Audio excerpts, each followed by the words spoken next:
नमस्कार दोस्तों, सीटेट परीक्षा 2025 के लिए एनसीईआरटी पेपर 2 सोशल साइंस के लिए एक ऐसा मोस्ट इम्पोर्टेंट टॉपिक आज की इस वीडियो में आपको कराऊंगा जिसका नाम है आरंभिक नगर।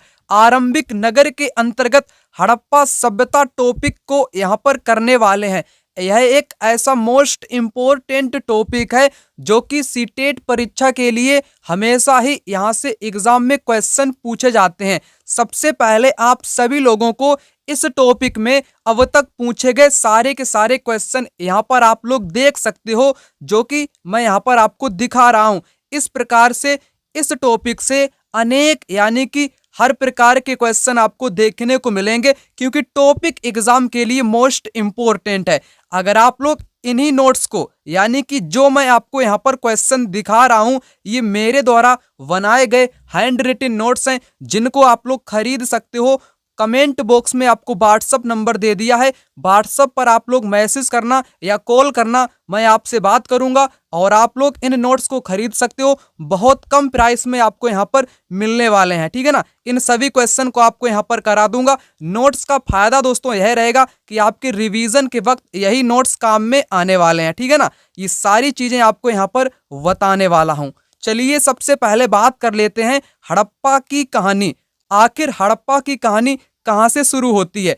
जब भारत अपना गुलाम था, यानी कि ब्रिटिश ने इस भारत पर कब्जा कर लिया था, उसी दौरान अंग्रेज भारत को विकसित करने में लग गए थे, रेलवे लाइनें बिछाने लगे थे। लगभग 150 साल पहले जब पंजाब में पहली बार रेलवे लाइनें बिछाई जा रही थी, तो इस काम में जुटे इंजीनियरों को अचानक हड़प्पा पुरा स्थल मिला, जो आधुनिक पाकिस्तान में है, ठीक है ना।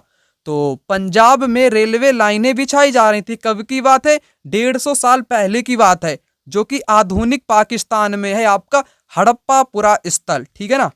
और आगे क्या है, उन्होंने सोचा कि यह एक ऐसा खंडहर है जहां से अच्छी ईंटें मिलेंगी। यह सोचकर वे हड़प्पा के खंडहरों से हजारों ईंटें उखाड़ ले गए, जिससे उन्होंने रेलवे लाइनें बिछाएं। इससे कई इमारतें पूरी तरह से नष्ट हो गई। आगे आगे यहाँ पर कहा गया है, उसके बाद लगभग 80 साल पहले पुरातत्वविदों ने इस स्थल को ढूंढा और पता चला कि यह खंडहर उपमहाद्वीप के सबसे पुराने शहरों में से एक है। यहाँ पर आपको पता चल गया होगा, सबसे पुराने शहर में से एक है। अगर परीक्षा में कभी क्वेश्चन एग्जाम में आ जाए, पूछा जाए कि सबसे पुराना शहर कौन सा है, तब आपको जवाब देना पड़ेगा उपमहाद्वीप का सबसे पुराना शहर हड़प्पा है, हड़प्पा सभ्यता है, ठीक है ना। आगे बात करेंगे, चूंकि इस नगर की खोज सबसे पहले हुई थी, ठीक है ना, इसलिए इसका नाम हड़प्पा रख दिया गया। इन शहरों का निर्माण लगभग 4700 साल पहले हुआ था। और एक चीज आपको बता दूं, एनसीईआरटी के अकॉर्डिंग कोई भी आपको जानकारी नहीं बताएगा। यहाँ पर इंपॉर्टेंट जानकारी है, जो कि एक दो एग्जाम में मोस्ट रिपीटेड जो एग्जाम होते ना, वहां पर ये जानकारी आपसे पूछी जाती है। अगर मैं बात करूं कब से कब तक माना जाता है हड़प्पा काल, तो 2600 ईसा पूर्व से 2600 से 1900 ईसा पूर्व, है ना। 2600 से 1900 ईसा पूर्व का टाइम ये हड़प्पा का काल माना जाता है, जो कि एनसीईआरटी के अकॉर्डिंग यहाँ पर मैंने आपको बताया है, ठीक है ना। 2600 से 1900 ईसा पूर्व। चलिए सबसे पहले अब बात करेंगे यहाँ पर इन नगरों की आखिर विशेषताएं क्या थीं। जो हड़प्पा के स्थल थे, इनकी मुख्य तौर पर विशेषताएं क्या थी? एक तो था निचला शहर, एक था ऊंचा शहर। अब दोनों की यहाँ पर बात करने वाले हैं। इन नगरों में कई को या उससे अधिक हिस्सों में विभाजित किया गया था। प्रायः पश्चिमी भाग छोटा था लेकिन ऊंचाई पर बनाया गया था। पूर्वी हिस्सा बड़ा था लेकिन यह निचले इलाके में था। ऊंचाई वाले भाग को पुरातत्वविद ने नगर दुर्ग कहा और निचले हिस्से को निचला नगर कहा। जो इलाका दोस्तों क्या था, ऊंचाई वाला था, क्या था, ऊंचाई वाला था, उसको दुर्ग बोला गया और निचले वाले को निचला शहर बोला गया, ठीक है ना।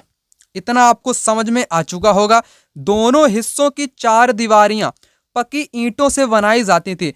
इसकी ईंटें इतनी अच्छी पकी थी कि हजारों सालों बाद आज तक उनकी दीवारें खड़ी रहीं। दीवार बनाने के लिए ईंटों की चिनाई इस तरह करते थे जिससे कि दीवारें खूब मजबूत रहें।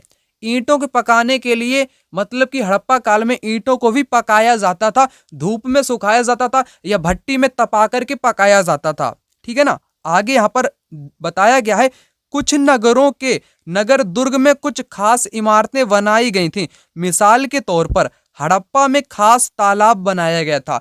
अब यहाँ पर आप लोग इस पॉइंट को नोट भी कर सकते हो या नोट्स आप लोग खरीद लेना, वहां पर आपको सारी इंपॉर्टेंट जानकारी नोट डाउन करके दे दी गई है विथ पीवाईक्यू के साथ। मोहनजोदड़ो में खास तालाब बनाया गया था जिसे पुरातत्वविदों ने महान स्नानागार कहा। इस तालाब को बनाने में ईंट और प्लास्टर का उपयोग किया गया था। इसमें पानी का रिसाव रोकने के लिए प्लास्टर के ऊपर चारकोल की परत चढ़ाई गई थी। इस सरोवर में दो तरफ से उतरने के लिए सीढ़ियां भी बनाई गई थी। किसमें? एक मोहनजोदड़ो में एक विशाल स्नानागार प्राप्त हुआ है जिसमें उतरने के लिए सीढ़ियां थी, प्लास्टर का भी उपयोग किया गया, उसमें जिप्सम का भी प्रयोग किया गया था।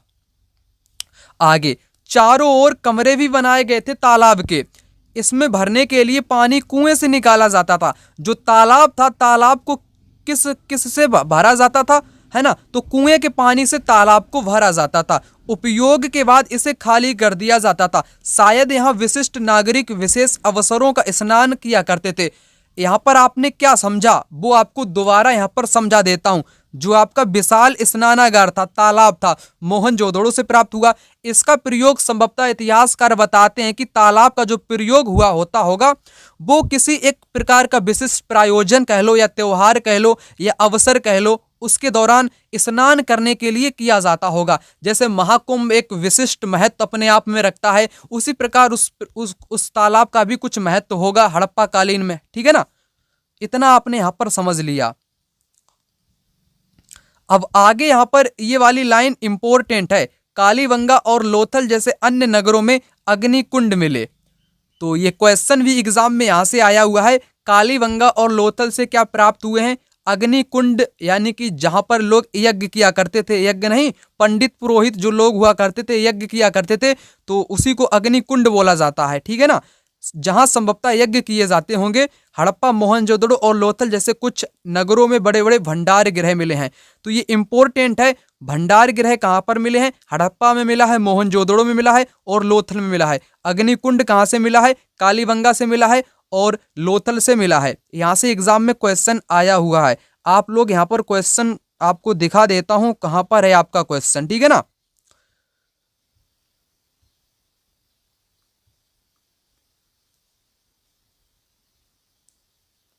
यहाँ पर आप लोग क्वेश्चन को देख सकते हो। मिलान वाले में पूछा गया था। देखो, आप नगर दुर्ग देख सकते हो। अग्निकुंड का जो मिलान होगा, अभी आपको मैंने बताया था, अग्निकुंड आपके कालीबंगा से प्राप्त हुआ है। और एक बात याद रखना दोस्तों, नगर दुर्ग तो अभी आपको बताया मोहनजोदड़ो को बोलते हैं। मोहनजोदड़ो में ही विशाल स्नानागार भी पाया गया था। भंडार गृह हड़प्पा में पाया गया है। बंदरगाह किसको बोलते हैं? हड़प्पा का। लोथल को बोलते हैं। लोथल है कहां पर? लोथल गुजरात में है। अभी लोथल के बारे में भी आपको यहाँ पर बताऊंगा। तो आप लोग यहाँ पर क्वेश्चन इस प्रकार से देख सकते हो। तो नोट्स आप लोग यहाँ पर खरीद लेना, क्योंकि नोट्स आपकी एग्जाम के लिए मोस्ट इंपोर्टेंट साबित होंगे। ठीक है ना, मोस्ट इंपोर्टेंट नोट्स आपके लिए यहाँ पर रहने वाले हैं। जितनी मैंने आपको अभी जानकारी बताई अग्निकुंड के बारे में, अभी आपको बताया, तो अग्निकुंड कालीबंगा और लोथल से प्राप्त हुआ है। और भंडार गृह कहाँ से प्राप्त हुआ है? हड़प्पा, मोहनजोदड़ो और लोथल से प्राप्त हुआ है। हड़प्पा के जो भवन थे, यानी कि हड़प्पा के जो मकान थे, आवास थे, एक या दो मंजिला के थे। घर के आंगन के चारों ओर कमरे थे। अधिकांश घरों में एक अलग स्नानागार होता था, यानी कि नहाने वाला बाथरूम भी हर घर में एक एक हुआ करता था। कुछ घरों में कुएं भी होते थे। ठीक है ना, कुएं भी होते थे, जिससे कि जो राहगीर आते थे, यानी कि जो यात्रा करने वाले लोग आते थे, उन कुओं का उपयोग पीने के पानी के लिए कर सकते थे। आपके बताया गया है। ठीक है ना, और आगे बात करेंगे हड़प्पा स्थल की। जो नाले हैं और जो उनकी सड़कें हैं, ये एक ग्रिड पद्धति से बनाई गई थी, है ना। इनका भी अभी आपको बताता हूं। पर ये वाला चित्र आपका जो दिखाई दे रहा है आपको, ये है महान स्नानागार। यहाँ पर ये आप लोग सीढ़ियों को देख सकते हो। ये आपकी सीढ़ियां रहीं चारों ओर उतरने के लिए। ठीक है ना, यहाँ पर जल भरा जाता था कुएं से। अब आगे बात कर लेते हैं भवन, नाले और सड़कें। भवन के बारे में आपको बताया, 1 या 2 मंजिला थी आपके वहां के घर के आंगन के चारों ओर कमरे बनाए जाते थे। अधिकांश घरों में अलग स्नानागार होता था, कुछ घरों में कुएं भी होते थे, कई नगरों में ढके हुए नाले थे। इसे सावधानी से सीधी लाइन में बनाया गया था, ठीक है ना। नाली भी बनाई जाती थी, नाली पद्धति के लिए ये जाना जाता है, ठीक है ना। चलिए आइए आगे बात कर लेते हैं नगरीय जीवन की। जो हड़प्पा सभ्यता था ये एक नगरीय, मतलब कि इसको सिटी कह सकते हो, नगर कह सकते हो। सबसे प्राचीनतम नगर कौन सा है, तो हड़प्पा सबसे प्राचीनतम नगर है। तो यहां पर आप लोग समझना कुछ महत्वपूर्ण चीजों को। ये संभवतः शासक थे। क्या शासक थे? क्या नगरीय जीवन में कोई शासक था? शासक हो भी सकता है और नहीं भी हो सकता है, ठीक है ना। यहाँ की कोई एक प्रमाणित चीजें यहाँ से कोई प्राप्त नहीं होती हैं, परंतु जितनी एनसीईआरटी के अकॉर्डिंग आपको बताया जाए वही एग्जाम में आता है, वही आपसे पूछा जाता है। हड़प्पा के नगरों में बड़ी हलचल रहा करती होगी। यहाँ पर ऐसे लोग रहते होंगे जो नगर की खास इमारतें बनाने की योजना में जुटे रहते थे। यहाँ के लोग सोचते रहते थे कि क्या बनाएं, क्या करें, कैसे घर बनाएं, कहाँ पर नाले बनाएं, कहाँ पर सड़कें बनाएं, कैसे मकान बनाएं। मतलब कि वे योजना ही हमेशा ही सोचा करते थे। ये संभवतः शासक थे जो योजनाएं सोचा करते थे, पद्धतियां विकसित करते थे। वे संभवतः राजा हो सकते थे, शासक हो सकते थे, ऐसा इतिहासकारों का कहना है। यह भी संभव है कि शासक लोगों को भेजकर दूर दूर से धातु, बहुमूल्य पत्थर, अन्य उपयोगी चीजें मंगवाते थे। शायद शासक लोग खूबसूरत मन को सोने चांदी से बने आभूषण जैसे कीमती चीजों को अपने पास रखते होंगे। इन नगरों में लिपिक भी रहा करते थे जो मुहरों पर लिखते थे, और शायद अन्य चीजों पर भी लिखते होंगे जो बच नहीं पाए। यानी कि लिपिक भी रहा करता था हड़प्पा में, जो कि मुहर पर लिखता था और अन्य चीजों पर भी लिखता था। आगे इसके अलावा नगरों में शिल्पकार स्त्री पुरुष भी करते थे जो अपने घरों या किसी उद्योग स्थल पर तरह तरह की चीजें बनाते होंगे। लोग लंबी यात्राएं करते थे और वहां से उपयोगी वस्तुएं लाया करते थे, ठीक है ना। सुदूर देशों की किस्से कहानियां भी कहा करते थे, सुनाते थे या लिखते रहते थे। मिट्टी से कई प्रकार के खिलौने भी हड़प्पा से देखने को मिले हैं, जैसे हल वाला चित्र भी मिला है, ठीक है ना। हल खेत जोतने वाला जो हल होता है ना, उसका भी चित्र मिला है। अब ये हड़प्पा कालीन आप लोग मुहर देख सकते हो, ठीक है ना। ये आप चित्र देख सकते हो, ठीक है ना। अब यहां पर दिया गया है कि नगर और नए शिल्प। अब हड़प्पा कालीन जो एक नगर था, वहां के लोग क्या करते थे, क्या क्या शिल्पकारी करते थे, कैसे क्या व्यापार चलता था, ठीक है ना। अब उसके बारे में थोड़ा यहाँ पर जानकारी प्राप्त कर लेते हैं, ठीक है ना। पुरातत्वविदों को चीजें वहां मिली हैं, उनमें अधिकतर पत्थर हैं, शंख हैं, तांबे हैं, कांसे हैं, सोने हैं और चांदी है जैसी धातुएं बनाई गई थी। तांबे और कांसे से औजार, हथियार, गहने और बर्तन बनाए जाते थे। सोने और चांदी से गहने और बर्तन बनाए जाते थे। तो एक बात यहाँ पर आपको बताना चाहूँ, क्वेश्चन इस बार एग्जाम में आया था कि हड़प्पा वासी एक संपन्न धातु से परिचित थे। उसमें ऑप्शन था आपका, एक कांसा भी था और एक तांबा भी था, है ना। तांबा और कांसा ऑप्शन में था कि ज्यादा परिचित किससे थे, यानी कि किससे वो बनाते थे। तो यहाँ पर कई लोग कंफ्यूज हुए।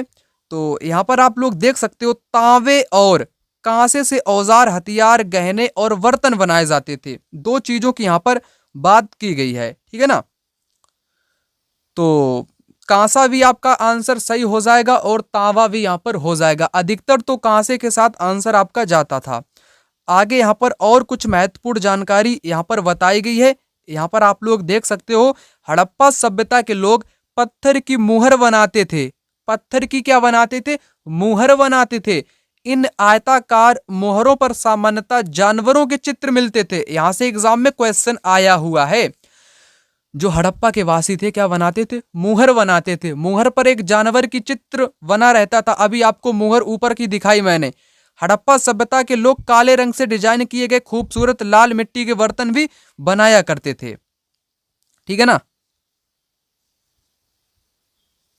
यहां पर एक इंपॉर्टेंट जानकारी लिखी हुई है, यहां पर आप लोग देख सकते हो। मोहनजोदड़ो से एक कढ़ाईदार वस्त्र पहने हुए व्यक्ति की मूर्ति मिली है। मोहनजोदड़ो से वस्त्र पहने हुए व्यक्ति, ये है आपका कोई व्यक्ति, ये वस्त्र यहाँ पर दर्शाया गया है, ठीक है ना, कढ़ाईदार वाला वस्त्र पहने हुए। यहाँ पर ये वाली इंपॉर्टेंट जानकारी है, यहाँ से क्वेश्चन भी एग्जाम में आया हुआ है। अभी क्वेश्चन आपको करा देता हूँ। संभवतः 700 नहीं 7000 साल पहले मेहरगढ़ में 7000 साल पहले मेहरगढ़ में कपास की खेती हुआ करती थी। मोहनजोदड़ो से कपड़े के टुकड़े के अवशेष, चांदी के एक फूलदान के ढक्कन तथा कुछ अन्य तांबे की वस्तुओं से चिपके हुए मिले हैं। पकी मिट्टी तथा फ्यांस से बनी तकलियां कताई का संकेत करती हैं, यानी कि कपास उत्पादन हुआ करता था। इसका पता चलता है इस व्यक्ति के कपड़े से और वहां पर फूलदान के ढक्कन में मिले कुछ कपास के टुकड़ों के जरिए, ठीक है ना। तो इंपॉर्टेंट जानकारी है, यहां से क्वेश्चन भी आया हुआ है। तो कहने का मतलब है 7000 साल पहले मेहरगढ़ में कपास की खेती हुआ करती थी, है ना। क्योंकि पता चलता है मोहनजोदड़ो से वहां पर कपड़े के टुकड़े के अवशेष जो मिले हैं वो चांदी के फूलदान के ढक्कन के साथ और तांबे की वस्तुओं से चिपके हुए मिले हैं, ठीक है ना। अब आपको यहां से क्वेश्चन भी कराता हूं, फिर आगे की चीजें आपको यहां पर समझा करके चलता हूं, ठीक है ना। चलिए क्वेश्चन को यहां पर आपको करा देता हूं। कहां गया आपका क्वेश्चन? एक तो क्वेश्चन ये वाला आपका यहां पर रहा कि हड़प्पा सभ्यता के लोग बनाते थे। पहला है कि पत्थर की मुहरें बनाते थे, बिल्कुल बनाते थे। मुहरें आपकी आयताकार हुआ करती थी। कैसी हुआ करती थी? आयताकार मुहरें हुआ करती थी। और मुहर में जानवर का चित्र भी बना रहता था, जानवर का चित्र भी बना रहता था। पीले रंग से डिजाइन किए गए पात्र तो नहीं मिले हैं, परंतु लाल रंग वाले मिले हैं। कैसे मिले हैं? लाल रंग के डिजाइन किए गए पात्र मिले हैं, ना कि पीले रंग से, ठीक। तो बी वाला गलत हुआ आपका। लोहे से बनी तकलियां तो नहीं मिली हैं, सूत से बनी मिली हैं। और सूत भी आपको मिला है, और उसी के साथ क्या मिला है आपको? तांबा मिला है ना, तांबा मिला है, तांबा मिला है। लोहे का प्रयोग हड़प्पा काल में बिल्कुल भी नहीं होता है, बल्कि तांबा और कांसे का प्रयोग होता है। सोने से बर्तन भी देखने को मिले हैं। तो ए डी इस क्वेश्चन का राइट आंसर यहाँ पर हो जाएगा, ए और डी। ए डी किस ऑप्शन में है? ऑप्शन नंबर 2, यहाँ पर ए डी इस क्वेश्चन का राइट आंसर यहाँ पर आपका हो जाएगा, ठीक है ना। और यहाँ पर क्वेश्चन अभी आया था, ये वाला यहाँ पर आपको बताना चाहता था। आप लोग देख सकते हो, शुरुआती नगरों में किस स्थान से कपड़े के टुकड़ों के अवशेष चांदी के एक फूलदान के ढक्कन से चिपके हुए मिले हैं? तो कहाँ से मिले? मोहनजोदड़ो से मिले हैं। अभी आपको लाइन मैंने बताई थी, ठीक है ना। फ्यांस की, फ्यांस क्या है? पत्थर और शंख प्राकृतिक तौर पर पाए जाते थे, लेकिन फ्यांस को कृत्रिम रूप से तैयार किया जाता था। बालू या स्फटिक पत्थरों के चूर्ण को गोंद में मिलाकर उनसे वस्तुएं बनाई जाती थीं। उसके बाद उन वस्तुओं पर एक चिकनी परत चढ़ाई जाती थी। इस चिकनी परत के रंग का प्रायः नीले या हल्के समुद्री गहरे होते थे। फ्यांस से मनके, चूड़ियां, बाले और छोटे बर्तन बनाए जाते थे। तो फ्यांस किससे निर्मित होता है? आपको अब यहाँ पर पता चल गया हो गया कि इसमें बालू होता है। जो बालू का जो चूर्ण होता है, बालू का बिल्कुल एक मिश्रण कह लो, बिल्कुल एक चूर्ण कह लो, इसमें गोंद को मिला दिया जाता है और फ्यांस तैयार हो जाता है। और फ्यांस का जो उपयोग किया जाता है ना, ये मनके बनाने में, चूड़ियां बनाने में, बाले बनाने में और छोटे बर्तन बनाने में उपयोग किया जाता है। फ्यांस के बारे में आपने यहाँ पर समझ लिया। अब बात करेंगे कच्चे माल की खोज। आखिर हड़प्पा सभ्यता के जो लोग थे वो कच्चे माल की खोज कैसे करते थे, कहाँ से प्राप्त करते थे, क्या व्यापार करते थे, उस बारे में यहाँ पर थोड़ा प्राप्त कर लेते हैं जानकारी को। कच्चा माल उन पदार्थों को कहते हैं या तो प्राकृतिक रूप से मिलते हैं या फिर किसान या पशुपालन उनका उत्पादन करते हैं। जैसे लकड़ी या धातुओं के अयस्क प्राकृतिक रूप में उपलब्ध कच्चे माल हैं। इनसे फिर कई तरह की चीजें बनाई जाती हैं। मिसाल के तौर पर किसानों द्वारा पैदा किया गया कपास को कच्चा माल कहते हैं, जिसके बाद कताई बुनाई करके कपड़ा तैयार किया जाता है। हड़प्पा में लोगों को कई चीजें वहीं मिलती थी, लेकिन तांबा, लोहा, सोना, चांदी और बहुमूल्य पत्थर जैसे पदार्थों को वे दूर दूर से आयात किया करते थे, ठीक है ना। आयात किया करते थे। क्या किया करते थे? आयात किया करते थे। आयात का मतलब आप लोग समझते हो, एक होता है आयात, एक होता है निर्यात। तो आयात किया करते थे दूर दूर से, है ना। क्या क्या आयात किया करते थे? तांबे को, लोहा को, सोना को, चांदी को और बहुमूल्य पत्थर को। चलिए बात कर लेते हैं आगे। यहाँ पर एक इंपॉर्टेंट जानकारी यहाँ पर लिखी हुई है। हड़प्पा के लोग तांबे का आयात संभवतः आज के राजस्थान से करते थे। ठीक है ना, यानी कि जो तांबा था ये राजस्थान के एक खेजड़ी स्थान है वहां पर अधिक मिलता है, ऐसा पुस्तक में ही बताया गया है। एनसीईआरटी की जो क्लास 12th जो 12th की किताब है उसके अनुसार कुछ जानकारी आपको यहाँ पर बता रहा हूँ एक्स्ट्रा, ताकि एग्जाम में कोई परेशानी आपको ना हो सके। ठीक है ना, तो राजस्थान का खेजड़ी से तांबा आपका ज्यादा मिलता है, तो तांबे का आयात यानी कि राजस्थान से भेजा जाता था दूसरे देशों में हड़प्पा काल में। यहाँ तक कि पश्चिम एशियाई देश ओमान से भी तांबे का आयात किया जाता था। कांसा बनाने के लिए तांबे के साथ मिलाई जाने वाली धातु टिन का आयात आधुनिक ईरान और अफगानिस्तान से किया जाता था। सोने का आयात आधुनिक कर्नाटक और बहुमूल्य पत्थर का आयात गुजरात, ईरान और अफगानिस्तान से किया जाता था। इम्पोर्टेंट जानकारी यहाँ पर दी गई है। तो कांसा बनाते थे, है ना, कांसा बनाते थे हड़प्पा के वासी तांबे के साथ, तो वो तांबे से परिचित होंगे। किससे परिचित होंगे? एक चीज आपके सामने यहाँ पर निकल के आ रही है कि सबसे पहले लोग कांसे को जानते होंगे या तांबे को जानते होंगे। किसको जानते होंगे? सबसे पहले आपके मन में एक सवाल आया होगा कि जो हड़प्पा के वासी हैं वो सबसे पहले तांबे को जानते होंगे या कांसे को जानते होंगे। तो यहाँ पर आपका उत्तर होगा वो तांबे को जानते होंगे। किसको? तांबे को जानते होंगे, क्योंकि वो तांबे से ही कांसा बनाते हैं, तांबे से ही वो लोग कांसा बनाते हैं। तो सबसे पहले किसको जानेंगे? तांबे को जानेंगे। ठीक है ना, आपको पता हो गया। अब ये एक मुहर कह लो आप लोग हड़प्पा की। ठीक है ना, अब आगे यहाँ पर है नगरों में रहने वालों के लिए भोजन।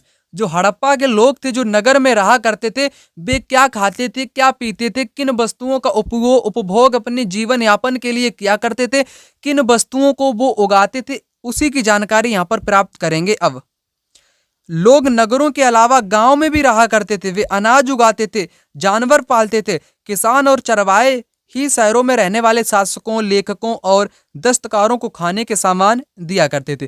पौधों के अवशेष से पता चलता है कि हड़प्पा के लोग गेहूं, जौ, दालें, मटर, धान, तिल, सरसों उगाते थे। अगर किसी ने यहाँ तक वीडियो को देख लिया है तो कमेंट बॉक्स में आप लोग क्या लिखोगे?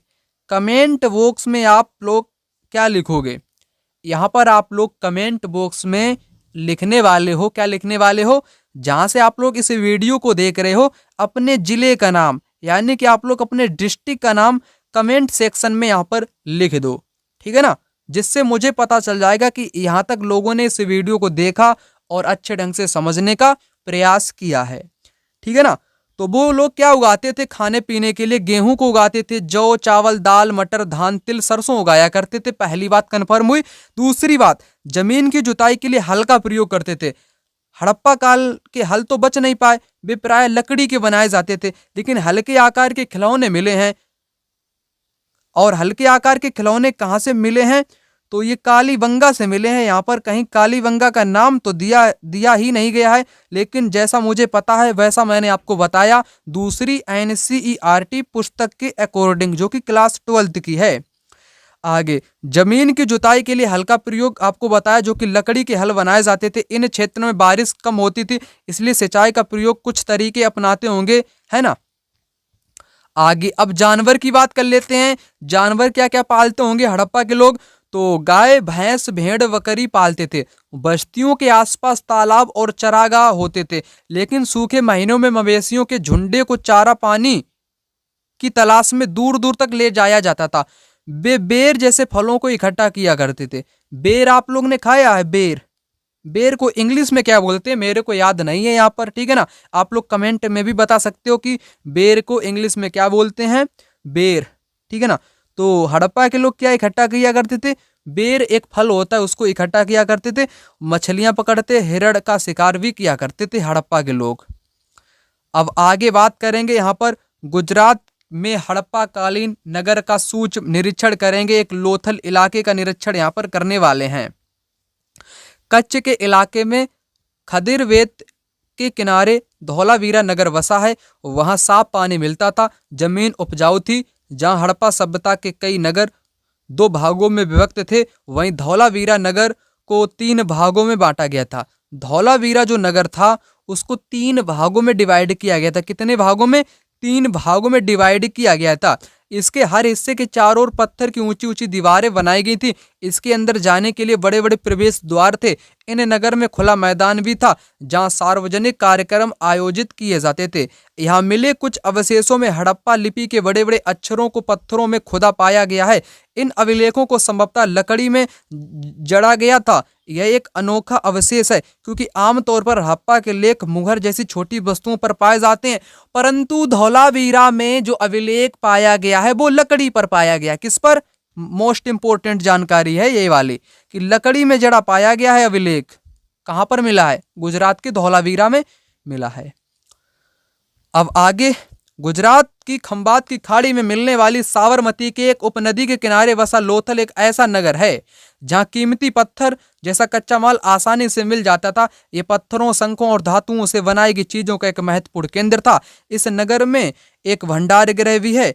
इस भंडार गृह से कई मुहरें और मुद्रांकन या मुहरबंदी गीली मिट्टी पर दबाने की उनकी छाप मिली है। मुद्रांकन या मुहरबंदी, मुहरबंदी का मतलब होता है पहले लोग व्यापार किया करते थे, मुहरबंदी यानी कि मुहर लगा दिया करते थे उसको गीली मिट्टी से। अगर उसमें कुछ छेड़छाड़ होगी तो पता चल जाएगा लोगों को, ठीक है ना।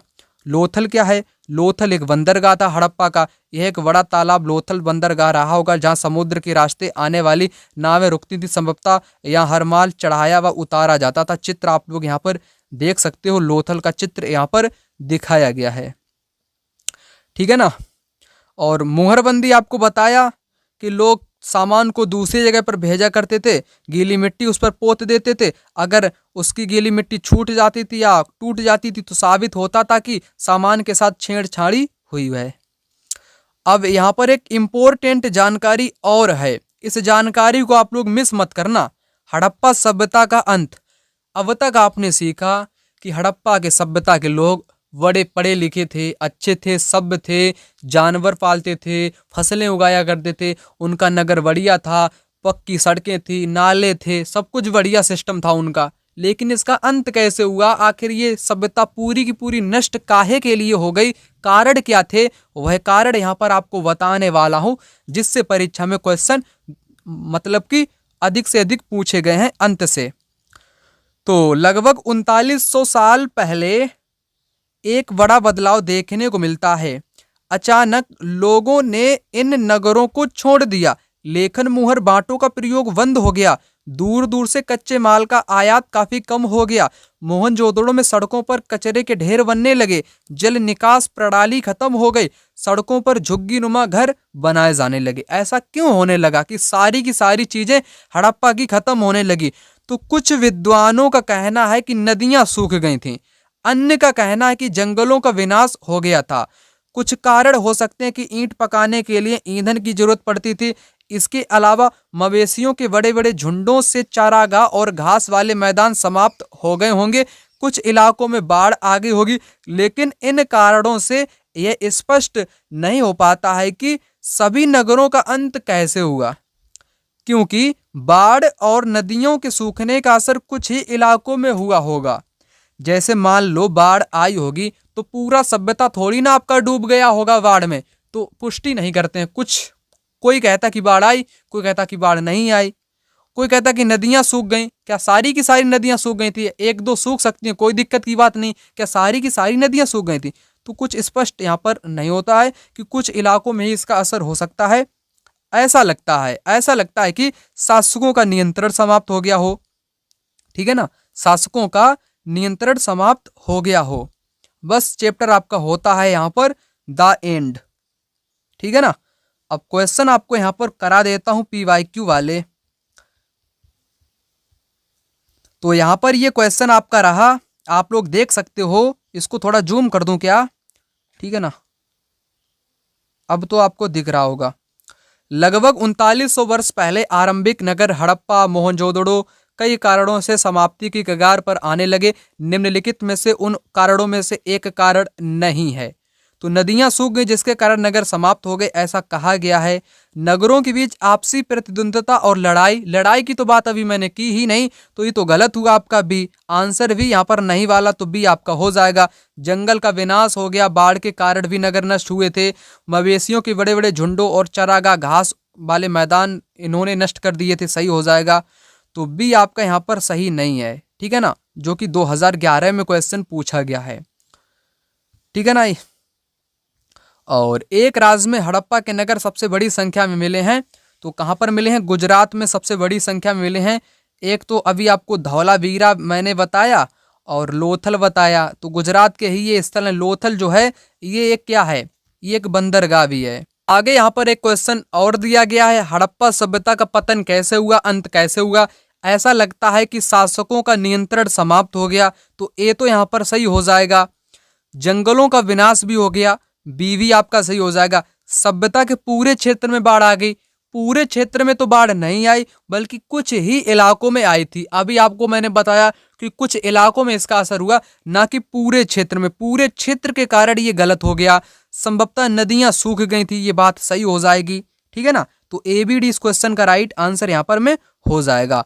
ये था एक सभ्यता के समाप्त वाला क्वेश्चन। ठीक है ना, तमाम क्वेश्चन यहाँ से पूछे गए हैं। आप लोग नोट्स को खरीद लेना। ठीक है ना, नोट्स को खरीद लेना क्योंकि इंपॉर्टेंट आपके लिए रहेंगे। नंबर मैंने कमेंट सेक्शन में लगा दिया है, एक बार यहाँ पर लिख देता हूँ, 9696400597। इस व्हाट्सअप नंबर पे आप लोग मेरे से बात कर सकते हो। कॉल कर लेना, सिर्फ और सिर्फ व्हाट्सअप से करना, और या तो मैसेज आप लोग कर देना कि नोट्स चाहिए। कम प्राइस में आपको नोट्स यहाँ पर प्रोवाइड कराऊंगा। ठीक है ना, तो इन क्वेश्चन जितना आपको बताया, वे सारे क्वेश्चन आप लोग यहाँ से कर लोगे। ठीक है ना।